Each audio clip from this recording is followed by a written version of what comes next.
Hi, I'm Tony Crider, and I love technology, but I'm not here to talk about technology today, maybe just to lead off with that. Like a lot of the people of my generation, I was inspired by Star Trek, not by the computer that would talk to you that became Siri, and not by the all of the equipment they had, like the holodeck. They had a classroom on the Enterprise. It was only featured in a handful of shows, but that really stuck in my head for some reason. What would a classroom look like hundreds of years in the future? The classroom had been the same for hundreds of years. How could that be different? And so when I started teaching, I wanted to build that. My first teaching gig at American University, I got to do that. That was in the basement of the science building, and we gutted everything out of it and stole from North Carolina State. Bob Beekner over there, who's now provost, built a fabulous scale-up classroom there. We did the exact same thing, only made it Mac instead of PC, because I like Mac. The round table design, everything followed all of the specs. And it kind of looked like the future, although the students complained a little bit that it was too white, that the walls made them feel like they were a little bit creeped out with no windows down there in the basement. Also, the pillars were a problem. But when I got to Elon, I kept trying to find technology to infuse in the classroom to just make it more like that classroom of the future, including clickers, blogs about clickers, podcasts about clickers, making videos. This is apparently called flipping the classroom now, but this was making videos of labs and putting them online so students would show up knowing how the equipment worked. And even going in back in 2006 when it was hip and happening, going into Second Life and making photorealistic virtual telescopes that would train would train the students on how to use the telescope by playing a game of Simon, by touching the parts in the right order. And what I learned was that it's easier just to teach them how to use a telescope than to... It's easier to do that. And so I let that go. I did learn in the process of trying to use all this tech, though, that if it can be done online, it will be done online by somebody in the future. So what should we do in the classroom? I'm going to propose two different things that I want you to consider. One of them, tried and true and absolutely safe to use and well supported. The other one is just kind of out there and crazy, which is why they invited me here today. The first one is called reacting to the past. And after attempting to get students to use virtual reality telescopes in the classroom in astronomy and having a little difficulty with that, I had to switch gears with one of my grants and try something else. This was not just low tech, this is no tech. You go into the classroom, you're using books. You don't, it was built around a curriculum at Barnard that was centered on the classic text. So you'd read Plato's Republic, you'd read Confucius' Analects. It's set at pivotal moments in history. Students debate in class, in character, or they write papers in the character to support their arguments. And they're playing to win. This notion of competition as a motivation, we talk about it a lot in gamification, but that's been around for a while. Grades are an artificial construct that we use to motivate students to do the material, right? Grades are something we made up as educators. Playing to win, having games is another way to motivate students, and we found it to be very powerful with this curriculum. You don't have a lecturer in this case. You have something more akin to a game master from Dungeons and Dragons, minus the little knights and maps, but you still have die roll because there's some element of chance in this. The students debate following their readings and try and stay in character. The books are now published by Norton. The ones that I tend to use were Trial of Galileo. You can play it in a classroom, but I found that the students would sort of get into the headspace of the characters better in semesters when I could reserve an appropriate spot. So if they're playing that they're in the Holy Office and debating Cardinal Bellarmine, putting a student in the front of Holt Chapel and pretending to be a cardinal, they deferred to him a lot more than they did in the regular classroom.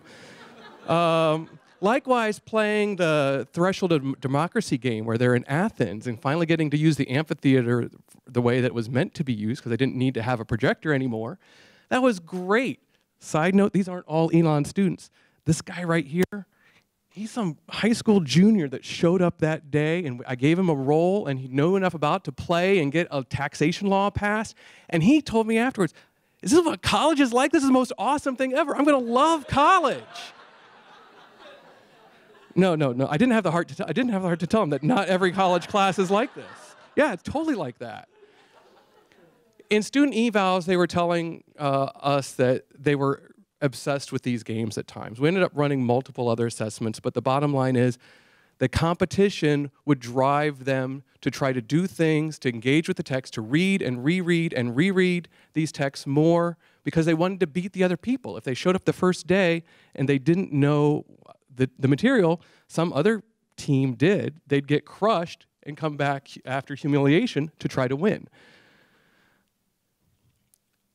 In trying to capture what was good about these games, we found in our content assessments that we were doing here that they learned the material, astronomy material, as well in a general studies seminar class as they did in my astronomy class, which was a little bit unsettling.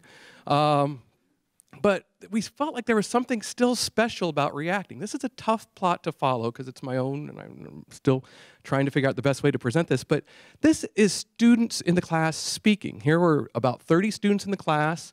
Here, if I were to show you a video of an hour of this class, it would look very different, but I don't have an hour to show you that. So imagine over the hour, here's the first student speaks, and then the second student speaks, and the width of that little thing is how long they spoke. So at the beginning, you've got them taking turns, introducing themselves and their character. And there's no back and forth. And then you get to about the 5-minute mark, and there's a little bit of back and forth between these 5 people. By the time you get to the 12-minute mark, 3/4 of the students have said something at least once during this class. What would this look like if it was a lecture? You know, like one student speak, instructor, second student speak. Here we've got the whole class engaging, and in an instant you can see when students are monologuing versus when they're going back and forth with each other. So you can quantify the amount of time that the students are speaking, but you can also go and do one other thing. I stole this from a study of blogs where they were rating how good is your blog comment. And so instead of just quantifying their speaking, here's the qualitative approach. The simplest level of speaking is when you're just sharing information that you read, versus the next step up would be when you're exploring a dissonance that you might have with some other speaker in the room. And eventually you work up to something where you're negotiating and finally agreeing on some definition of some mutual understanding of a topic in the group. So you see a lot of green in this and a handful of little red apples in there in this tree of discussion that you hope you get to. I would suggest that you think about this level of discussion and that's something you were shooting for, where everyone in the classroom is engaged versus the flat line that you get with your instructors. If you're interested in trying these, I don't have enough time to go into my full spiel about reacting, but you can download most of the games that are in development from RTTP, reactingtothepast.org.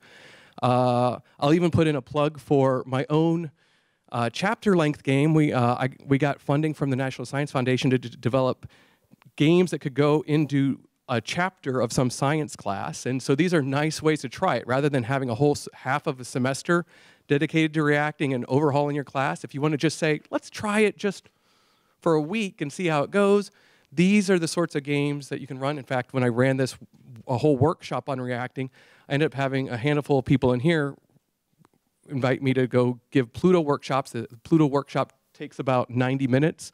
And if you get me a parking spot and a burrito, I'll come run it if you're within driving distance.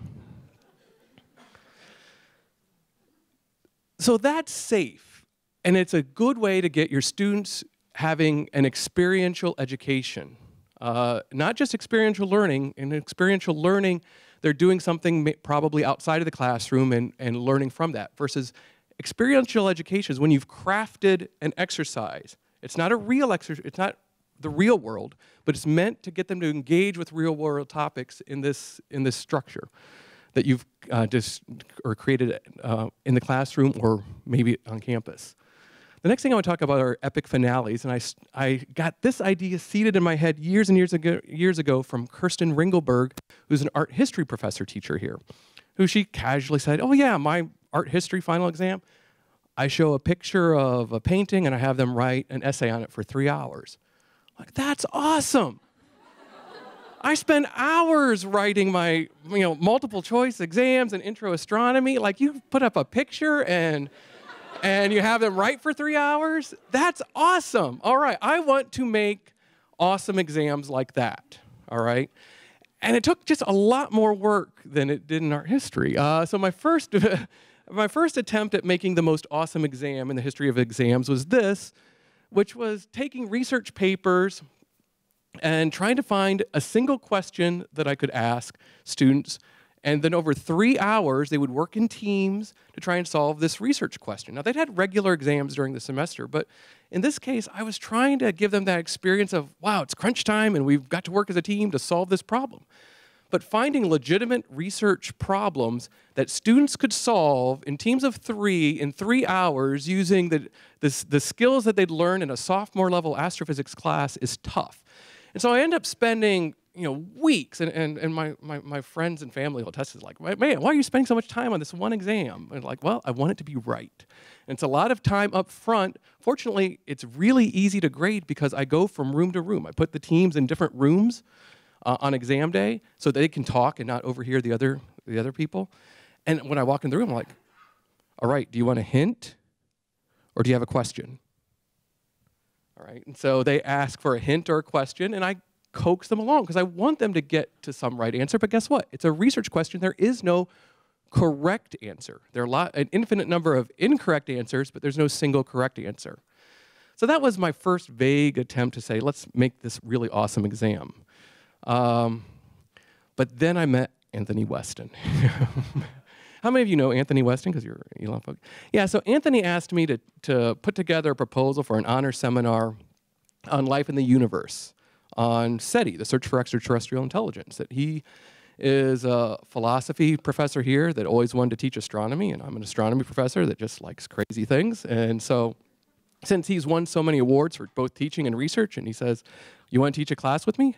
Heck yeah, I get to spend, a whole semester watching him teach and teaching alongside. So that'd be fun. So we did that. And it was a very legit class in terms, we covered, several different scientific approaches to the search for extraterrestrials, both Sagan's quasi-fictional contact, looking at Frank Drake's famous 1961 equation for calculating how many alien civilizations might have radio telescopes in our Milky Way galaxy that might actually be able to contact us. And the Fermi paradox. If there actually are aliens out there, why haven't we heard from them yet? So those form the 3 major chunks of the class. We'd assign readings. There's a quiz at the beginning of every class that lasted about 5 minutes. The students all had to do research presentations for the class.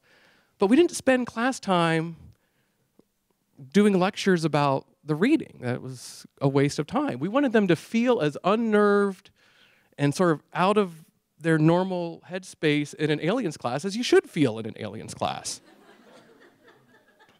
So we designed a lot of different experiences, some one-day experiences, some multi-week experiences that would get them to do that. But when it got to the final exam, we realized this might be a chance to make that most awesome exam in the history of exams. And we didn't know what it was going to be when we started. We just put this on the syllabus, like, final exam is listed on track for the time, get rest, and we added at the last minute, wear comfortable shoes. But we didn't want them to have instructions on this. When they showed up into the classroom that they'd been meeting in for the whole semester, this is what it looked like. No instructors, no tables, no chairs, no desks, just an 8-foot-tall black monolith from the movie 2001: A Space Odyssey, which they had fortunately just seen, and 4 video cameras in the corners of the room recording the whole thing. We were sorely tempted to go into the control room so we'd be right next door, but we realized we'd see something and we'd want to intervene. It'd be too tempting as instructors to jump in when they did something wrong or when it felt like they were off track, to jump in and help, and we didn't want to do that. So we weren't there. We weren't even in the building. They walked in at the appointed time, and there was that. And we saw the videotape, a day later. What did you think they did? What would you do? In this exam, the monolith, the first thing they did, they all touched it. They were a flutter, like, oh my God, oh my God. They're taking selfies with it. They're talking to each other. We could barely hear what everyone was doing because they were all talking over each other. It was 30 minutes of absolute chaos. They're knocking on it because they think one of us is inside of it. And then they got their act together. They said, you know, we need a plan. So most of them created scouting parties. They were convinced that there was another monolith somewhere on campus. And the remaining people stayed in there and wrote out all these equations, you know, to try and find clues. Like, there's one red marker, and there's 4 black markers, and there's 9 blue markers. That means something. It actually did mean something. That was part of the class, is that they figured that out. But then they started looking for clues that weren't there, because we talked about binary codes, and then so they were trying to find binary sequences. So they spent 30 minutes looking for clues that I had considered maybe laying out, but they just weren't there. But they did find all the clues I left. The scouting parties never found anything. They reconvened in the room, knocked down the monolith, used it as a conference table, and this is every college president's and provost's dream. They started talking about, wow, what did we learn in this class anyway? How are we different as people? Like, what do you think about aliens? Do you believe in aliens? You know, how have we been transformed? It's like you know, they were being interviewed in one of those interviews that you would do to try and prove that your college was transforming its students, but they were doing it to themselves. That's golden. That was like, yay, all right, we win. And then they went one more step. We'd filled that thing with cement blocks so they wouldn't move it, so they moved it. And when you got 20-ish able 20-year-olds and enough gumption, they slid it out in the hallway, down the stairs, kind of mucked up the stairs a little bit, and put it outside for the rest of Elon to enjoy. This was, Anthony and I, we weren't sure at all. I was nervous. I was really nervous because I don't know what they're going to do, and we're not going to be there. But Anthony is like teacher of the year, researcher of the year. He's like, I don't know what they're going to do either, but just let them try. Okay, well, you know what? No one's going to question it because it's Anthony Weston, right? So let's do it. But he conceded to letting me craft another safety one. This is the less crazy part of the exam. At the 2-hour mark, they knew something was going to happen. And at the 2-hour mark, 2 vans, white vans, drove up. They got inside of the white vans, which took them to this house. The garage door opened. They go to the back of the garage door and are greeted by 3 chickens. 3 chickens, a banquet table. The banquet table has sesame seeds, 3 cheese pizzas, and 3 barbecue chicken pizzas. Why is this the safe part of the exam? Why would we have expected them to do something for this? Let's rewind 2 weeks. Recognize anybody in there, by the way? Upper right. So 2 weeks before the final exam, we did a different exercise, which was the culmination of a lot of their work. We'd split the class in 2, and we're acting out this scenario that was created in California. It's run every 2 years, called Culture of the Imagination. This is the Cody project. My half of the class were going to be astronauts in Earth's future. And they would say, well, let's imagine realistically what would astronauts in Earth's future look like. One of them flippantly said, we're going to be the kick astronauts on their first day. And their whole persona kind of, you know, became the kick astronauts. And so they were these misguided philanthropists that had trillions of dollars to explore space, to look for aliens, but if they didn't find something that looked like the aliens that they wanted to find, they would basically take as much as they could from the planet so that they could fund their future expeditions, which is very much what we do now, right? So they were in the downstairs of one of these the buildings on campus, setting up computer consoles and having students go with their FaceTime cameras as away teams to visit the other planet, or the planet. The planet was created by Anthony Weston. Anthony and I didn't talk at all. In fact, we had Megan Squire over in the corner there be our intermediary in this so that I wouldn't know what the Aurorans were doing, and the Aurorans wouldn't know what we were doing. They had this alien culture that they sat down and said, well, we'll assume this kind of star and the planet that's this far away, so here's the temperature, here's kind of light. Now what kind of bacterial life would evolve? And they're talking with the biology professors to see, can you have an animal that has part of its energy come from photosynthesis instead of a plant? And they were really trying to grapple with what the whole chain of evolution would be by starting with some simple circumstances. And they ended up with these Aurorans that were tree-loving, about the size of a cat, but looked more like a lizard. It didn't end well, though. The Kick astronauts showed up, saw things that couldn't speak English and looked like pets, so they captured them and took them back to the ship, ran experiments on them, decided that they could sell these as pets back on Earth, so captured or just took them.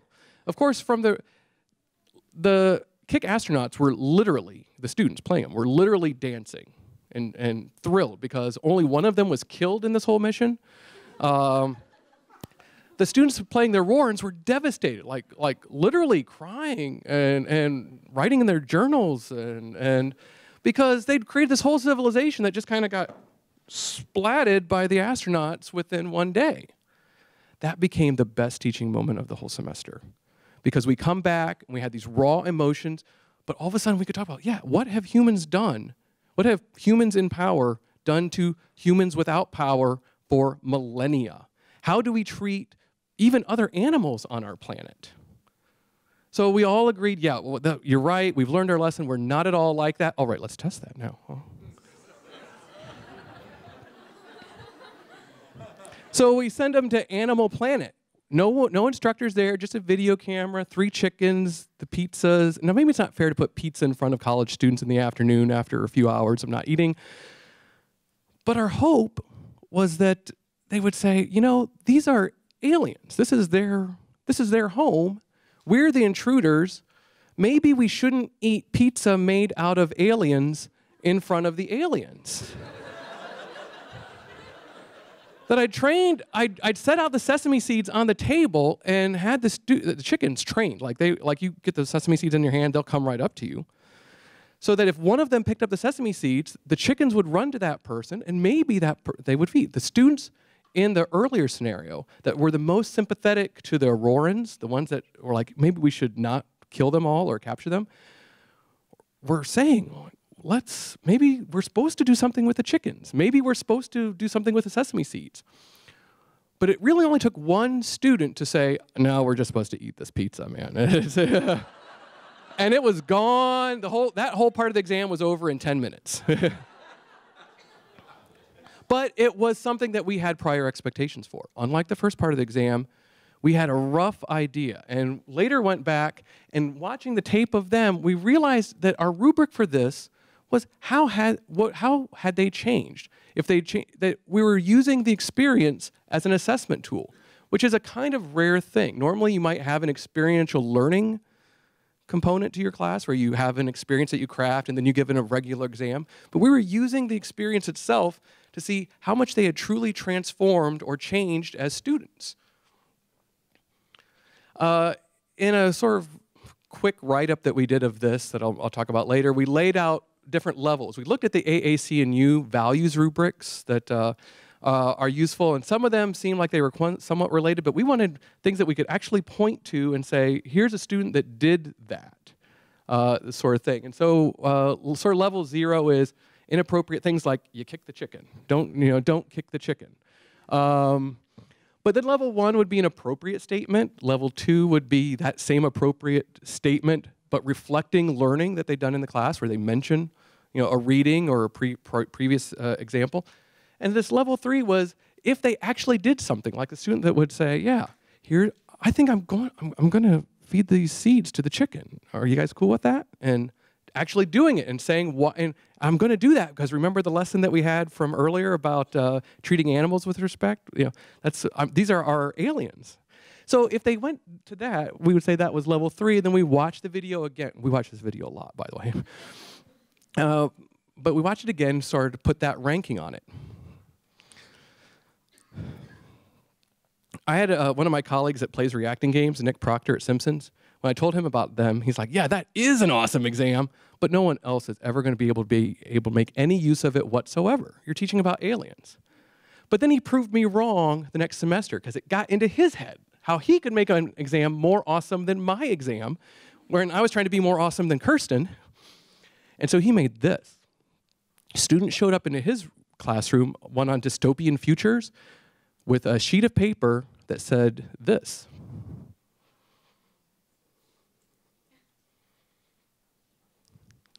The first 6 people to leave the room get a C. The next 7 get a B, and the last 6 get an A. But if everyone stays in the room for an hour, you all get an F.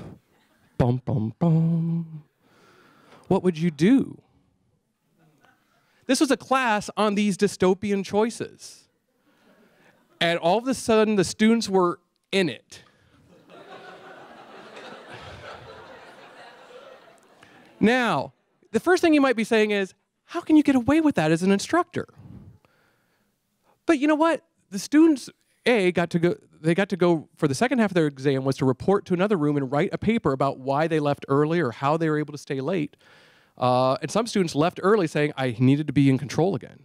I needed to have control of myself again. And so I left so I could spend all the time that I could writing the second part of the exam.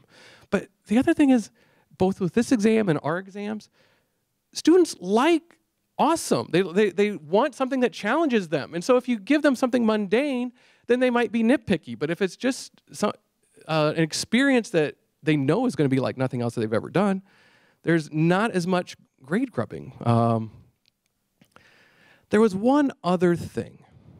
There's one more thing.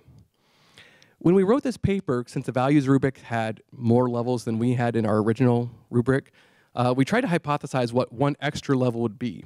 And that was evidence for impact beyond the classroom. Now, you already had heard Greg and Jared talk a little bit about students doing stuff outside of the classroom.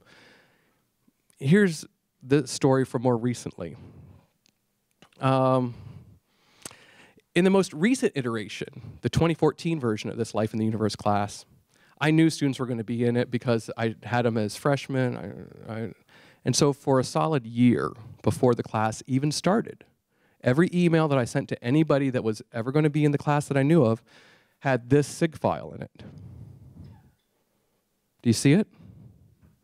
I'll spare you the translation of converting those into hyphens and dots, and then from Morse code, it says this. And that was there for a full year for every email they ever received from me and every email ever sent to the class. Then, towards the end of that same semester, we have an undergraduate research presentation day here on Elon's campus. I wrote to all the seniors that had me as a sophomore and said, can you do me a favor? Oh, yeah, well, they'll totally do a favor because they love the class. And so I said, in your presentation, just put this little logo. Don't ask me about it, just do it. It's for the class. All right, we'll do it. And so I came into this room and watched my current students look at presentations from former students with that little weird thing, and they knew something was weird, but they couldn't put their finger on what was up with it. Finally working as a team and sending emails and trying to contact, but not so much buzzing me about it. They figured it out. Instead of telling me, I show up to class one day and they're dressed like this. Do you know what the clue was? Do you see it? Miss Scarlett and Professor Plum, and anyway. They figured out, and so that I was feeling great. Like, yay, I've got these 3 little pieces that all match together, and you found my little bonus part of the class. It wasn't worth any grade. They didn't have to do it. They could have completely ignored it, although it was really awesome to say to one of the students when she said, I've seen those emails for like a year and a half. I thought that was just a weird Dr. Crider thing. No, I put that in there for you so you'd understand that sometimes there's communication that you're not aware of for just this moment. Now, all right, that was fun. But I thought we were done. I thought this was done until a few days later, on the whiteboard outside my office, I find this little note. And I'm like, that looks like the Legend of Zelda screen, but there's that weird little green dot. Well, I had to follow and chase the rabbit down the rabbit hole. So the green dot said, well, maybe there's something. The green dot is supposed to represent Anthony Weston in the code that I'd made up. So I go to Weston's office, and there's a chessboard that says your move on it. And under the chessboard is a code. The code, if you translate it using the key from the other thing, spells Irazu, the name of our campus coffee shop. When I went to the coffee shop, there was a sign pointing to the observatory. On the observatory was a reading railroad card and some very, very stale lettuce. And that led me across the railroad track to the campus greenhouse where they were growing lettuce, where there was a picnic table with rocks arranged as prime numbers. And under that table was this. I'm like, oh my God, I've got to be getting close to the end. I recognize this because we use it for a different exercise. It's Georgian. You can't type it in, so I probably spent 30 minutes trying to figure out how to get this into Google to translate it. Like, what's it going to say? What's it going to say?